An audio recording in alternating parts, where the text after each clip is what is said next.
Mr.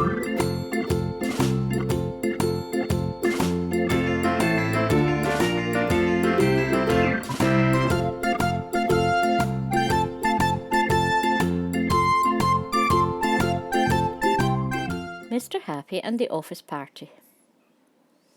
Mr. Happy was usually a very happy fellow, but this was the morning after the office party, and Mr. Happy didn't feel quite so happy. In fact, he felt like elephants were stamping on his brain and like he might be sick. This is the story of how it happened. It was another normal day in the office. Mr. Grumble was grumbling about the printer. Little Miss Chatterbox was chattering at the water cooler, and Little Miss Bossy had called a meeting about meetings, about the new meeting process for meetings. Mr. Happy and Little Miss Magic had spent the first hour of the day emailing each other funny cat pictures. The boss, Mr. Uppity, a self-made man who'd built his company from nothing but his father's millions, made an announcement. "Tonight there will be an office party with 3 drinks for everyone," he declared. "1 plastic cupful per staff member," he said, quickly backing into his solid gold office. Little Miss Organised Fun appointed herself head of party games and enforced a strict fancy dress code. "You have to join in or you'll spoil it for everyone," she sang. All the little misses rushed to the ladies' loo to fight over the 1 mirror, the 1 plug socket, and the 1 chance to attract the 1 vaguely attractive Mr. Man in the office. But it wasn't only the little misses making an effort. Mr. Silly had donned his comedy tie, which was just as hilarious as it was the year before. "It's so nice to get away from work," said Mr. Smalltalk, as they stood round the office talking about work. Mr. Happy made a beeline for the 1 bowl of crisps, but got cornered by Little Miss Chatterbox. "My youngest is potty training and has a tooth coming through," she said. "Do you want to see a video of him playing Frere Jacques on the xylophone?" They all danced awkwardly in a circle and hoped the boss would leave soon. Mr. Fussy put in an appearance only to say he wouldn't be attending the party. He was just there to put a note on the fridge saying, "Would the individual who keeps using my soya milk kindly deposit 87 pence on my desk?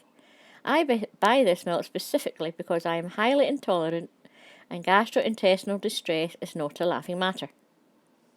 "I hope you catch the thief," said Mr. Happy, laughing. "Perhaps it's the same person who takes all the forks.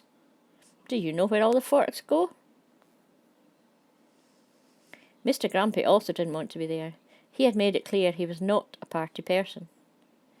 And so he wasn't best pleased when he was selected as one of the contestants in Little Miss Organised Fun's Office Crystal Maze.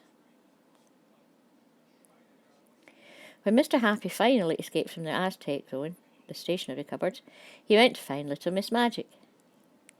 For some reason, the office party always seemed a lot more fun when he was with her. But instead he got stuck talking to Mr. Noisy. Mr. Noisy had a habit of talking very loudly and had no sense of personal space. "Haven't seen you in a while," shouted Mr. Noisy. "Not avoiding me, are you?" He also had halitosis. Little Miss Magic seemed to have vanished, so Mr. Happy went to talk to the new guy, who appeared to be drinking alone.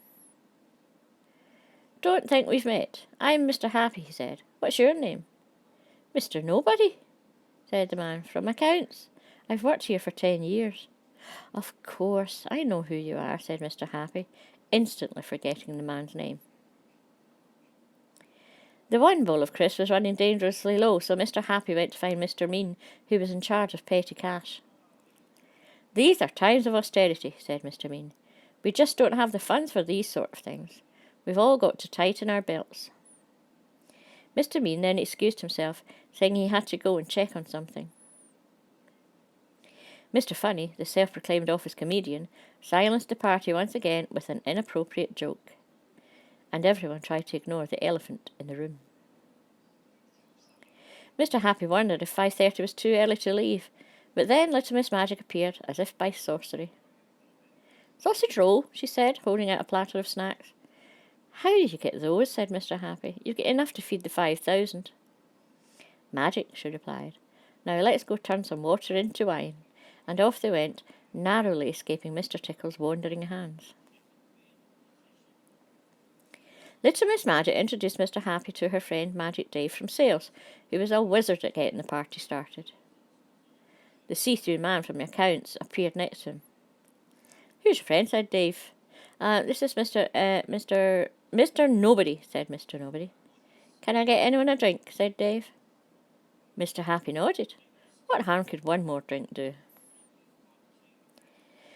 Mr. Happy didn't remember anything after that.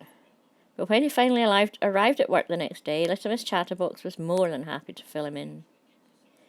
Mr. Happy watched in horror as she showed him a video of him twerking on Mr. Uppitch's desk. There was only one thing that could save him now. He headed straight for the biscuit tin. It was empty. Looking for these, said Little Miss Magic, snapping him back to reality. She was holding a packet of hobnobs. Where did you... stuttered Mr. Happy. Magic. Not really, I keep them in here, she said, opening a drawer full of biscuits, soya milk, and forks. For the first time that day, Mr. Happy smiled. He smiled again when Mr. Mean was transferred to the Kuwait office, and they were able to buy as many crisps as they liked. But do you know what made him smile the most? When Little Miss Magic gave him access to her drawers. That ends.